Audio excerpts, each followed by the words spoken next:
All right, hi, I'm TerryTurnage, and I'm going to show you my Hello Spring quilt for instructor certification. And this quilt uses 4 different rulers: the Quick Curve Straight ruler, the Wonder Curve ruler, the QCR Mini ruler, and the Quick Curve ruler. Almost all the other patterns by So Kind of Wonderful just use one ruler, so make sure when you pick your pattern, you pick the right ruler to go with it, so because they are not interchangeable. All right, so I'm going to show how to make this block right here. For this block, you always want to check your instructions, but I've read them a couple times, and this says to line up on this V. So I'm going to put the corner of that block in that V, hold it down tightly, and there you go. Those are your 2 pieces. And I like to put them on a design board to keep them from flying away. All right, so then I'm going to do the same thing with the neutral piece. Line it up in the V.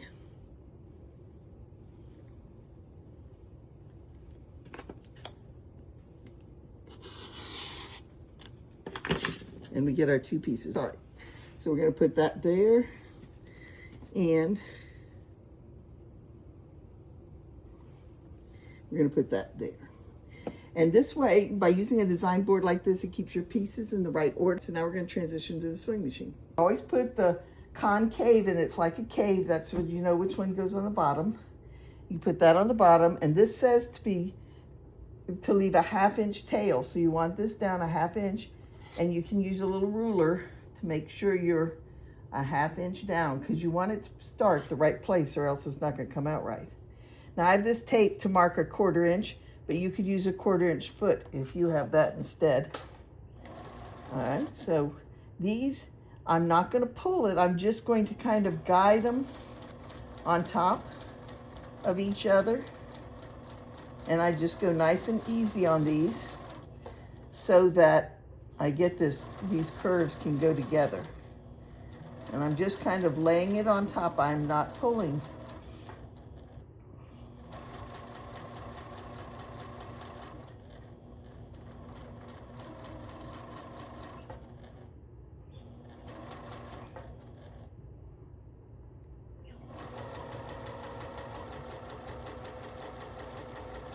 Okay, so then I'm going to do the other one same way. The concave piece on the bottom, the convex piece on top, comes down a 1/2 inch. We double check. That one's not quite a 1/2, so I need to move that down a little bit. There we go. And I just continue sewing into the next piece like this. If I've lined up a lot of pieces, I'll sew a whole bunch of them at one time, and then I'll press a bunch at one time, and then I'll trim if I'm doing a bigger quilt.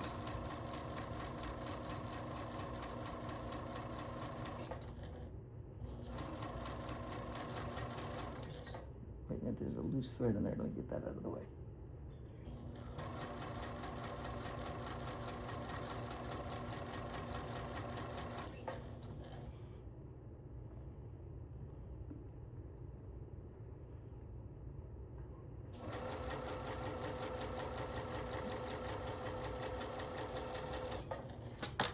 We clip these apart.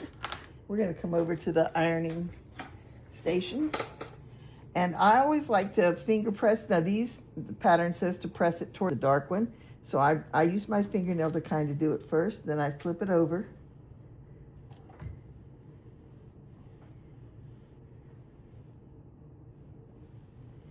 And I do that.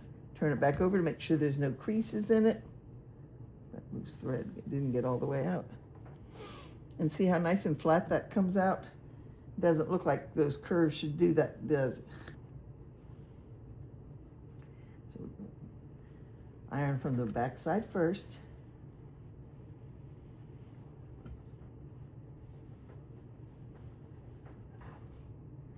And then from the front side.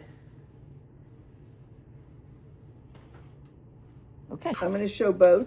If you have the little 4-inch ruler, then there's a specialty mark right there and right there, and that's what goes on your seam. So I line that up on those two seams, Yeah, I've got that on that seam and that on that seam. I'll hold it down and I'm going to trim this.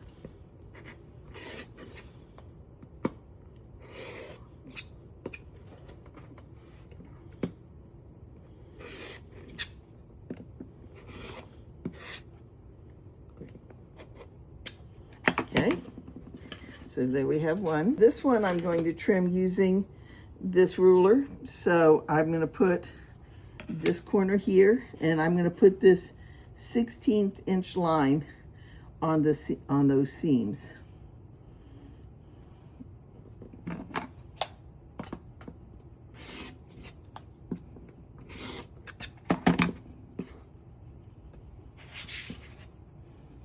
And then I'm going to turn it to the 4-inch side.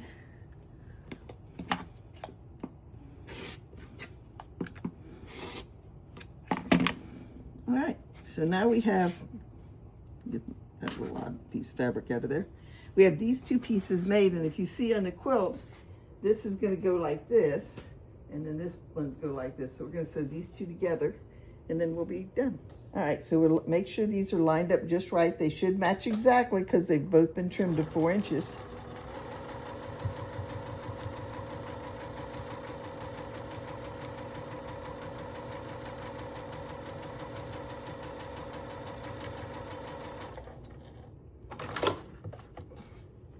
And I'm going to press this with my fingers first.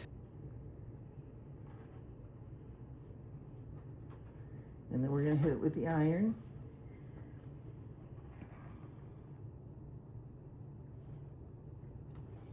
Turn it over.